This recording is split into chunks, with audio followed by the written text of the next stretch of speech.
नमस्कार मित्रांनो, श्री स्वामी समर्थ डेअरी फार्ममध्ये सर्व शेतकऱ्यांचे स्वागत आहे. तर जे कोणी शेतकरी आपल्या चॅनलवरती नवीन आहे तर त्यांना विनंती आहे की आपल्या चॅनलला सबस्क्राईब करायचं आहे. तर आजचा विषय आहे की टिकटॅक औषध जे गोचड्यावरती आपण गायांच्या अंगावरती फवारणी करतो किंवा फडक्यानं आपण पुसून लावतो. तर ते औषध खरंच उपयोगी आहे का? किंवा त्याचा फरक काय पडतोय का? तर या व्हिडिओमध्ये आपण जे गाभण गाय आहेत तर त्यांना हे औषध चालते का? किंवा ज्या तुमच्या कालवडी आहेत तर त्यांना चालते का? तर चालत असेल तर त्याचं प्रमाण किती आणि कसं घ्यायचं आहे तर त्याच्या व्हिडिओमध्ये तुम्हाला सांगणार आहे. त्यापूर्वी जे कोणी शेतकरी आपल्या चॅनलवरती नवीन आहेत तर चॅनलला आपल्याला सबस्क्राईब करायचं आहे. तर ही जी बॉटल आहे ती MSD कंपनीची आहे. टिकटॅक नावाचं औषध आहे मित्रांनो. तर याची किंमत 50 ml ची बॉटल आहे. तर 220 रुपयाला मला भेटलेली आहे. तर काय काय मेडिकलमध्ये याची किंमत 180 रुपयेपर्यंत तुम्हाला भेटून जाईल. पण तुमच्या हिशोबाने बघायचं आहे तुम्हाला स्वस्त कुठे भेटते ते. तर याचं प्रमाण सांगायचं झालं तर पहिल्यांदा जे काही तुमच्या गोठ्यातील गाभण गाय आहेत तर त्यांना चालत नाही मित्रांनो.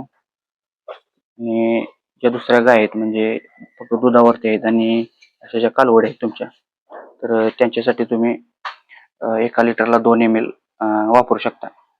तर स्प्रे करून मारू शकता किंवा तुम्हाला फडक्यानं पण तुम्ही पुसू शकता ओलं करून. तर हे वापरताना मित्रांनो काळजी घ्यायची आहे की गायीच्या किंवा कालवडीच्या तोंडाला लागता कामा नये किंवा गायीने हे चाटू नये.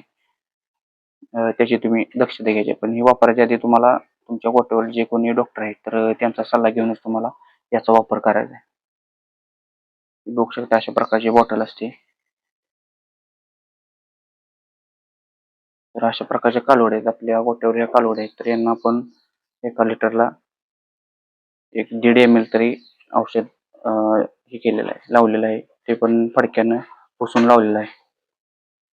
हे 6-6 महिन्याच्या कालवड्या आहेत मित्रांनो.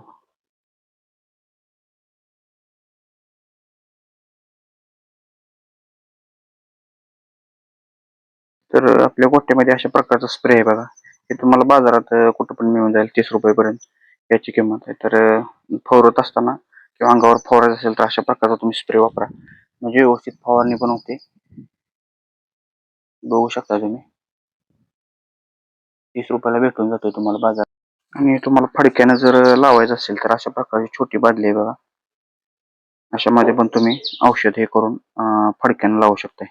फडक्यानं लावताना लक्षात घ्यायचं मित्रांनो की गायीच्या तोंडाला किंवा कालवडी असेल तर त्याच्या तोंडाला लागलं नाही पाहिजे किंवा त्याने चाटलं नाही पाहिजे. तर त्याची तुम्ही काळजी घ्यायची आहे. पण औषधे वापरायच्या अगोदर मित्रांनो तुम्हाला जे काही वापरायचं आहे ते तुमचे जे गोठ्यावर जे कोणी डॉक्टर आहेत तर त्यांचा सल्ला तुम्ही घेऊनच हे औषध वापरायचं आहे.